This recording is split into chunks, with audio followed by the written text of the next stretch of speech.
We want to know it.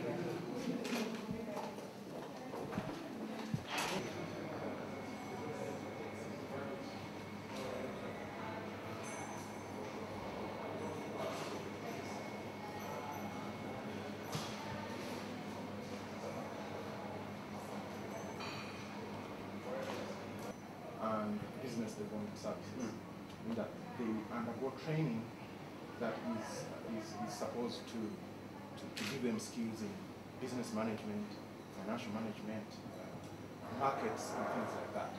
So by the time they leave here, they leave with a company that goes to start their operations outside the university. So they come in as graduates, but they leave as an enterprise. There's no other paper qualification given to them except the enterprise that you go with outside.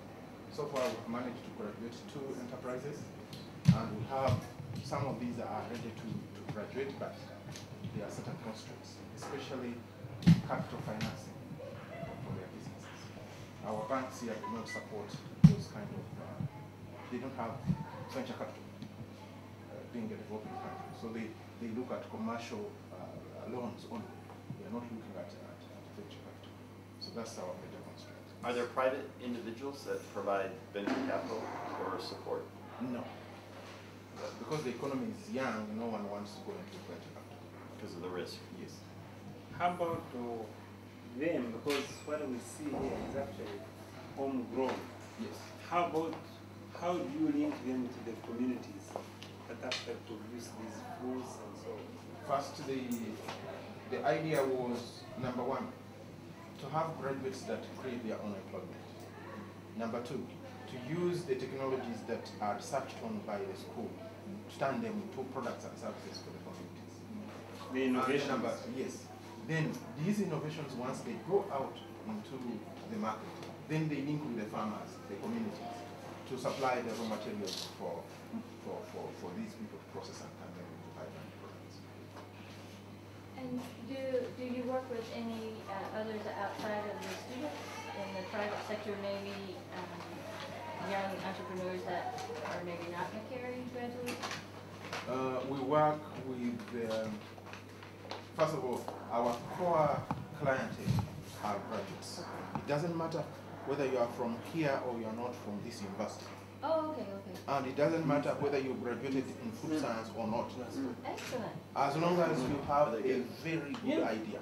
Yeah. You come present it to us, you prepare a business plan, we look at it. It may not be the best business plan, we know you'll be working on it as you are with us, but the idea must be feasible. That's what is most important. So And secondly, successful enterprises out of how many potential ones that you can get? the potential ones we have so far about 13 that are waiting to go out into the market. We've done so far 15 enterprises. And again, we link with the private sector outside.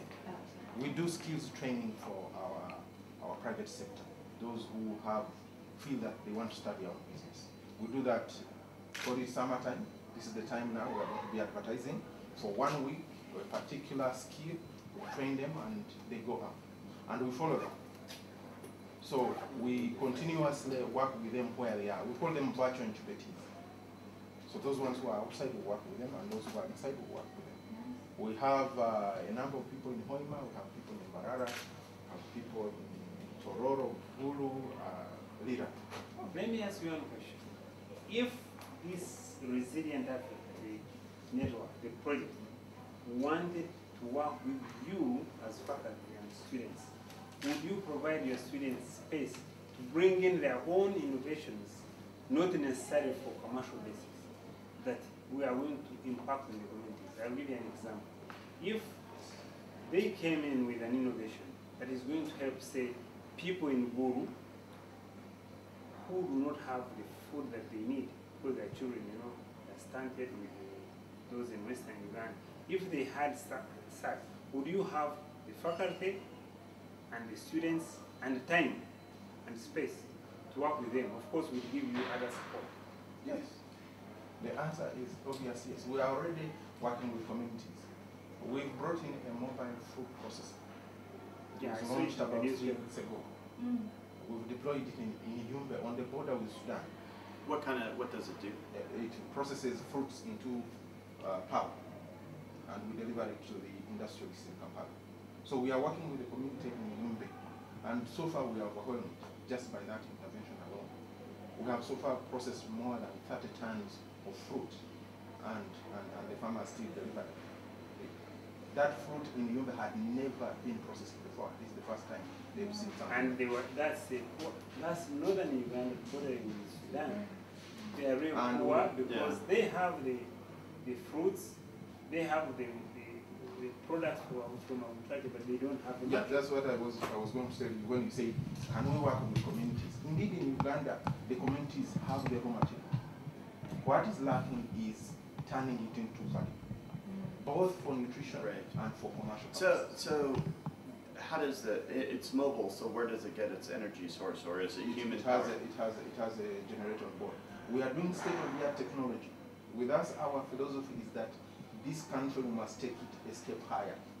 We are not going to remain going backwards or stagnant. Even our farmers are tired of being told by the NGO world that use appropriate technology. That will not work. This country must move forward, and therefore we are using state-of-the-art technology. The mobile unit is a 10-wheeler with a generator on board and state-of-the-art Do you think that you should put some solar panels for it? That would be an innovation. That would be an innovation. There's a grand challenge called Powering Ag, which is to connect off-grid power with agricultural processing, cold chains, those kind of things. And it's a global competition or a global prize. You guys should consider applying with this technology for it. Link us We'll with give the you web. the link. Yes. Give you the link. So that we form a kind of consortium on that. Really, we didn't expect what we just received from Yumbe District. We had planned to be there for 3 weeks. Now they are saying you cannot leave. That's a good problem to have. Yes, it's a positive challenge on our problem. part. And then the machine, when we were designing it, we thought yes, the fruits are there, but we never envisaged that kind of volume. Yeah. We are only processing something like 10% of what they are delivering. Yeah. If you see the volume that is being wasted at the processing site, it's enormous. And the cost for developing this mobile? It cost process? us $350,000. The truck and Now, is the mobile thing, the mobile processor itself making money? Do you take a percentage? this was the maiden trial, so as for us to be able to have the figures to use for calculating profits or no profits. But before even the figures coming, I'm telling you, we are going to be making money. Yeah. There's no doubt. That's about great. it. Do you guys have labs here? Yes, we are going to the lab. And I'm gonna buy one of these if that's okay. If you want, then send it. Yes. Anything you want here, you can buy. Thank you. Let's try some. I'll take And, some. You want to try this? You know them? I'm more interested in the chick. When we are done from the tour, we'll come back and have a drink. Okay. That honey Yes. is really good. Okay. Put the things that you need here. Actually, Hi, I'm Calvin. Are you the videographer, Julius? Okay, we're trying to record the people speaking. So like just then, it would have been much better to get behind us and film him. That was a very interesting dialogue exchange rather than filming the food. Okay. Okay? Okay.